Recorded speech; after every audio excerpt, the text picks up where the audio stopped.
With Andrew, the justification for the searches was that he was arrested. Arrest, searches.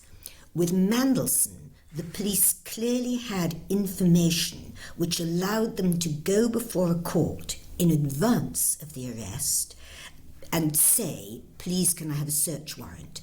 And to do that, they must have been able to state roughly what it was they believed was there.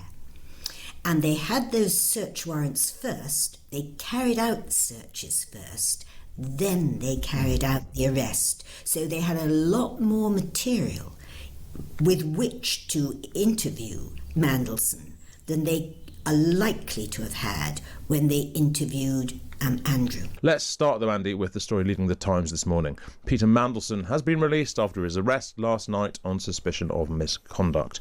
My thanks to the Met for not arresting him entirely in time to disrupt my entire show, as they did with the former Duke of York.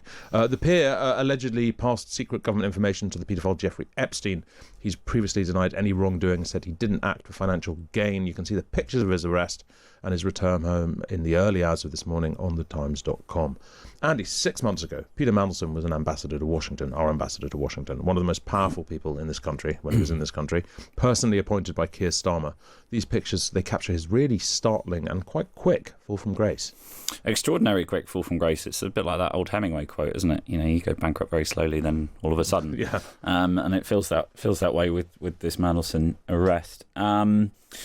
Should say he denies all wrongdoing, but it is also true that the Times managed to run on page 6 today 5 different things that it could be related to, which the way this story has developed, with an awful lot of private correspondence being published in the public eye, not just for journalists to go through, but just for amateur sleuths on the tube to go through. You know, people have created AI comas now for the files. Did make this feel, to a degree, inevitable. For Labour, it's not ideal, I think it would be fair to say. Obviously, Keir Starmer has ridden out the immediate drama and the immediate storm. It's bizarre to think that 2-3 weeks ago we were talking about the end of the Starmer government as if it was impending due to this Mandelson appointment. Whether that will come back around over the coming months as this legal process continues, I suppose, is the question.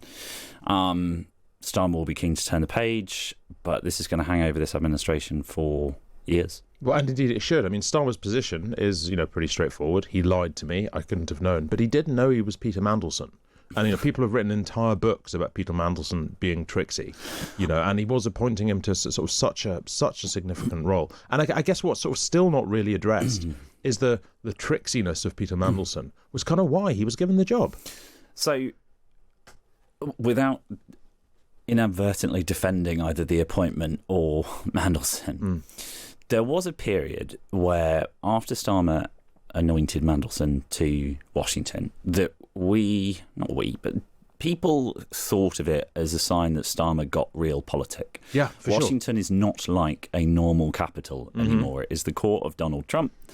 And when Mandelson was appointed, the briefing from Number 10, but also the wise old owls, said, this guy is a Trump whisperer. Yeah. He's a deal maker. We're sending a deal maker to do deals with the deal maker. But yeah, that's basically what it was. Yeah. And therefore some of the... No one in the establishment is coming out of any of this very well, but some of the bleating from some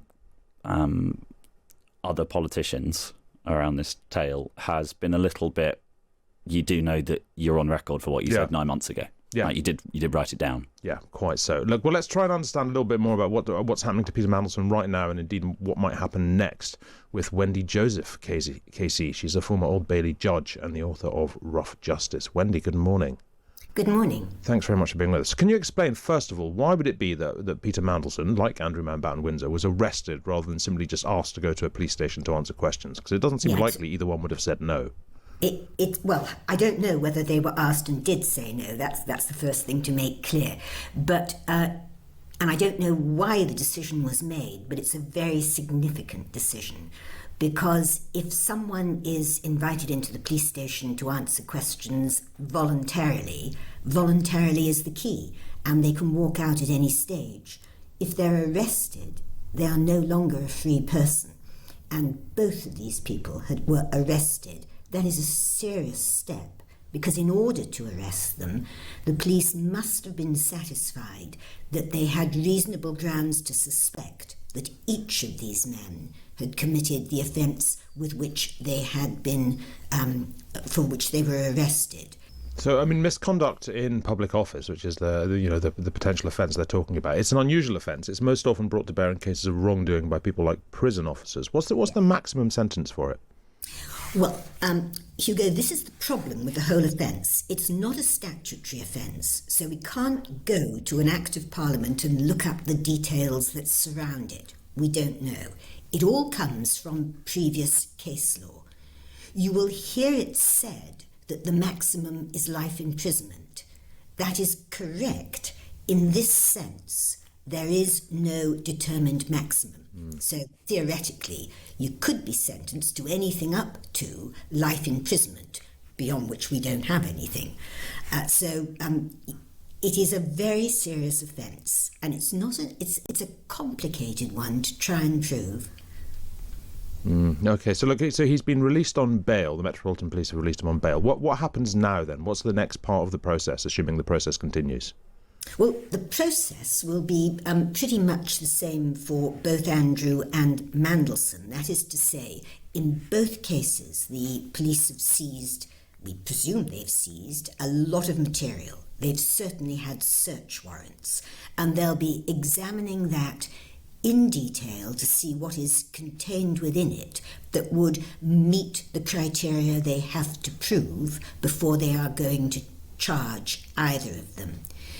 There is a material difference because Mandelson's been remanded on police bail and Andrew has been released under investigation. The difference is that there is no time limit when you're released under investigation, and there's much more pressure on the police when you are released on police bail.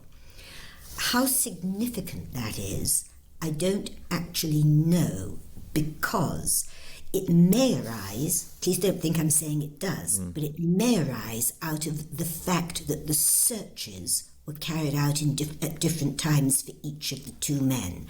You may remember that with Andrew, the justification for the searches was that he was arrested. Arrest, searches.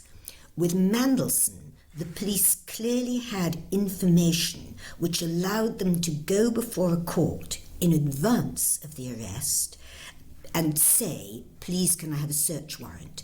And to do that, they must have been able to state roughly what it was they believed was there. And they had those search warrants first, they carried out the searches first, then they carried out the arrest. So they had a lot more material with which to interview Mandelson than they are likely to have had when they interviewed Andrew. Really interesting. Look, just finally, Wendy, the government has said it won't release some of the communication between Downing Street and Peter Mandelson for risk of prejudicing investigations. There's some sort of journalistic wailing and gnashing of teeth about this. Is that reasonable, though? Well, it rather depends what the material is. I have no idea what the material is. It is certainly the case that it would be beyond stupid to release something that then meant that when it came to a trial, the defence were able to mount an argument of abuse of process and say, I cannot have a fair trial because of X, Y, or Z. So theoretically, it is certainly possible that whatever it is they've got, they are genuinely worried would prejudice a trial. But, you know, we've just put a foot on a very long pathway, and I think we've just got to wait and see what comes out of that as we go down that path and round various corners. Thank you very much indeed. That is Wendy Joseph KC. She's a former Old Bailey judge and the author of Rough Justice as well. Thank you very much indeed. Very briefly, Andy, look, Bridget Phillipson said this morning on Times Radio that the government is still planning to release some documents relating to Mandelson's appointment as the US ambassador early next month. It's going to be a complete feeding frenzy when that happens, isn't it? Yeah, it is. And it's also going to be a hiding to nothing, because you either they're going to be dragged over the coals for what they haven't released. Social media is going to go crazy. Traditional media will be limited in what they can report, and will have to be very responsible about it, and it's just going to be carnage for another week of speculation and the idea that the MSM is covering up as opposed to what's actually happening, which is following the law.